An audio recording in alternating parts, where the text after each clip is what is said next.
cette petite vidéo, c'est de faire un focus sur toutes ces plantes comestibles. On peut les trouver à l'état sauvage, on peut les trouver au marché ou dans certains magasins spécialisés. En tout cas, je suis quand même assez impressionné de voir la diversité de plantes comestibles qu'on a ici en Calédonie, voire dans le Pacifique Sud. Quand je vois toutes ces plantes, je pense à vitalité, je pense à santé, mais je pense aussi au plaisir de manger. Pour moi, dans mon alimentation, c'est important. C'est pas seulement important en fait pour le plaisir, mais aussi pour la santé. Il faut savoir que dans toutes ces plantes, il y a quand même pas mal de vitamines, d'oligo-éléments et surtout de fibres. Donc voilà, elles sont à notre portée.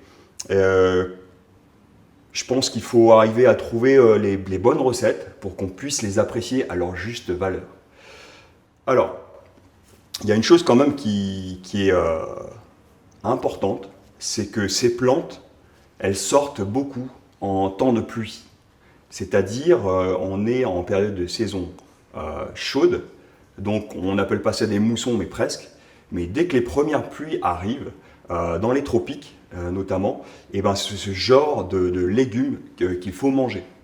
Ce sont des légumes qui sont absolument pas traités et donc forcément bons pour la santé, et ils sont adaptés à notre climat. Donc, sur ces deux saisons, on parle beaucoup de manger local, mais on parle beaucoup aussi de manger de saison. Donc, deux saisons, la saison fraîche, où on va peut-être manger plus de tubercules, on va peut-être manger plus riche, et la saison d'été, où là, on va aller sur les feuillages.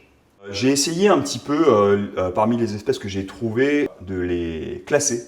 Là, on a plus affaire à des arbustes, donc le moringa, qui est vraiment en haut de la chaîne des feuilles comestibles pour différentes raisons.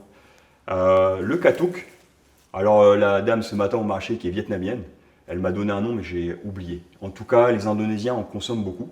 Donc voilà, ce sont deux arbres qui fournissent des feuilles comestibles. C'est quand même incroyable.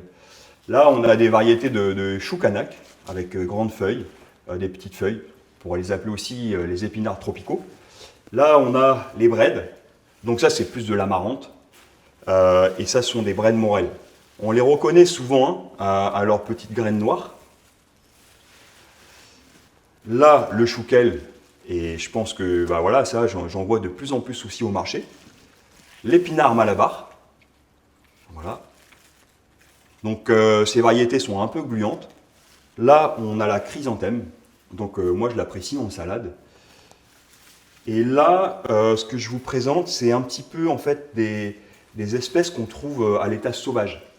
Donc le pourpier, cher au régime crétois. Hein. Et là, on a le faux ginseng, voilà, qui pousse à merveille actuellement. Vous pouvez en trouver dans votre jardin. On a ce pourpier qu'on appelle de terre et ce pourpier de mer. Donc voilà, moi j'ai fait des petites préparations pour pouvoir en manger, y avoir accès quand j'en ai besoin. Bon, tout ce qui est variété de choux, moutarde, de chou chine, de bok choy, ainsi de suite, ça vous connaissez. Là, il y a des espèces qui poussent plus dans l'eau, donc le liseron d'eau, mon préféré. C'est vraiment sauté avec de l'ail et un peu d'huile, moi ça fait mon bonheur. Ensuite, je vais vous parler un petit peu des plantes aromatiques.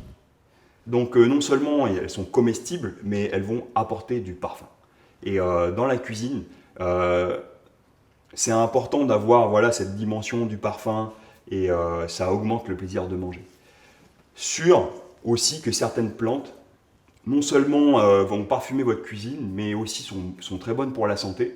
C'est pour ça qu'on a créé ce mot qui s'appelle alicament. Un aliment et un médicament qui font qu'on peut à la fois manger et se soigner. L'objectif de cette émission Recettes bénéfiques, c'est vraiment de manger et de se faire plaisir. Là, quelques tiges de taro. Voilà. Il y a plein de choses. Il y a plein de choses à faire avec toutes ces plantes. Là, je vais vous présenter justement des recettes. N'hésitez pas à les regarder une par une. Vous pourrez toujours être inspiré aussi des recettes et substituer, donc remplacer une plante par une autre. Parce que quelque part, toutes ces plantes peuvent être apparentées à des épinards.